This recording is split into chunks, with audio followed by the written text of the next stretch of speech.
Korea को कितने लोग देख रहे हैं और हमें कितने जहां लोग तक देख रहे मुझको नजर आता है हमारी गवर्नमेंट की कूटनीति है जिसकी वजह से हमारे जहाज आ रहे हैं, और मेरे को ऐसा लगता है और भी मतलब आएंगे, because as to best of my knowledge अभी कम से कम नहीं तो 2000 जहाज तक हैं वहां पे पर्शियन गल्फ में, और उसमें एक जहाज में क्रू होता है 20, 22, 25 का, तो आप लगा लो उसके हिसाब से कितने लोग फंसे हुए हैं वहां पे। उसमें इंडियन मैरिनर्स हैं, फॉरेन मैरिनर्स, सब इंक्लूसिव। सर आपसे जो मैं बात कर रहा था स्ट्रेट ऑफ हॉर्मुज की बात, तो आपने कहा भाई ईरान की मर्जी के बगैर तो वहां से निकल नहीं सकते आप। बिल्कुल ठीक है, और खतरा भी नहीं लेगा कोई जहाज वाला। नहीं, जैसे आज का वो इंसिडेंट हुआ है उसका यही हुआ, उसको वार्निंग दी होगी, वार्निंग शॉट्स भी दी होंगी, VHF पे एक कॉल भी दी होगी, लेकिन उन्होंने नहीं सुना। सो ट्रंप ने भी यही बात कल कही कि उसको वहां पर हमें 100% एयर डिफेंस चाहिए, तभी आ सकता है कोई जहाज, क्योंकि 100 में अगर एक भी लग गया कोई आकर के मिसाइल ड्रोन तो सर मेरे को एक बात खराब समझ नहीं आती।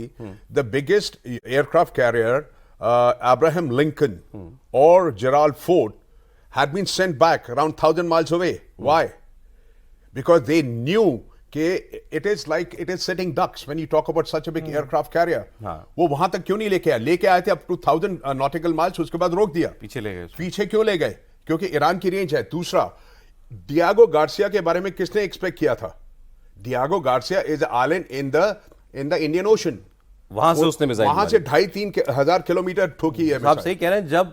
जब दुनिया का सबसे बड़ा एयरक्राफ्ट कैरियर वहां पर हमलों के बीच में नहीं रुक पाया, तो एक मर्चेंट वेसल कैसे रुकेगी? मर्चेंट वेसल कैसे रुकेगी? We are at peril. अब आप मुझे ये बताइए, फिर आपके मन में सवाल होगा, फिर हम और कहां से जहाज लेंगे? यहां से 40% के करीब पहले लिया करते थे अपनी आपूर्ति का। तो मैंने आज सारा डेटा निकाला भाई, ये पिछले साल का और अभी तक का एक एवरेज मानिए आप, तो रूस से आपने कम से कम 19% तेल खरीदा है पिछले एक साल के अंदर मिनिमम, और अब फिर कहा जा रहा है कि अब दोबारा जो हमारा मैक्सिमम था 35-40% तक, दोबारा हम वहां पहुंच जाएंगे।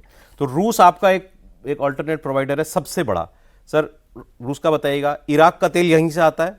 हाँ जी, इराक का भी गल्फ से, हॉर्मुज स्ट्रेट से। उसको बंद माने हम लगभग 20% ले रहे थे। सऊदी अरेबिया से लगभग 10 से 15% की रिफाइनरी को भी अटैक किया, ये भी बंद हो गया मान लीजिए, ठीक है। इराक का बंद, सऊदी अरेबिया का बंद, UAE से 5 से 10% आ रहा था बंद, कतर से भी आ रहा था वो भी बंद, कुवैत से आ रहा था बंद, गैस, कुवैत से आ रहा था वो बंद, कतर से गैस आ रही थी वो बंद। ये मान के चलेंगे साहब ये बंद हो गया, क्योंकि आएगा तो बहुत थोड़ा थोड़ा। बिल्कुल।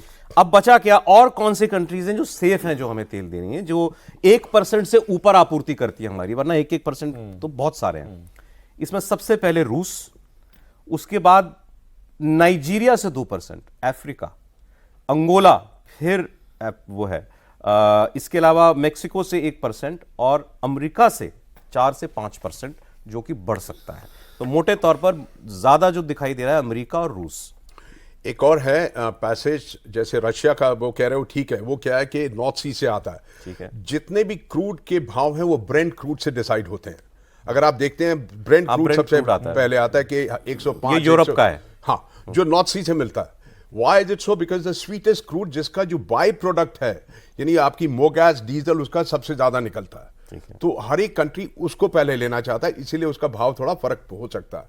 वो आपका नॉर्थ सी से मिलता है। अब नॉर्थ सी से अगर हमको इंडिया लाना पड़े तो shortest route is via from North Sea via English Channel, then Gibraltar straits, Mediterranean Sea, coming through the Suez Canal, Red Sea, Gulf of Aden, Bab al मंडब straight. तो फिर वहीं आ जाएंगे जहां Exactly. हाउथी बैठे हैं, जहां पे हूथी बैठे हैं। तो ये अगर ब्लॉकेड, मेरे को ऐसा लगता है कि probably Iran is waiting and watching. जिस दिन इन्होंने फुट ऑन सोल्जर किया, दूसरा खर्ग island, खर्ग island is very important strategic area for Iran.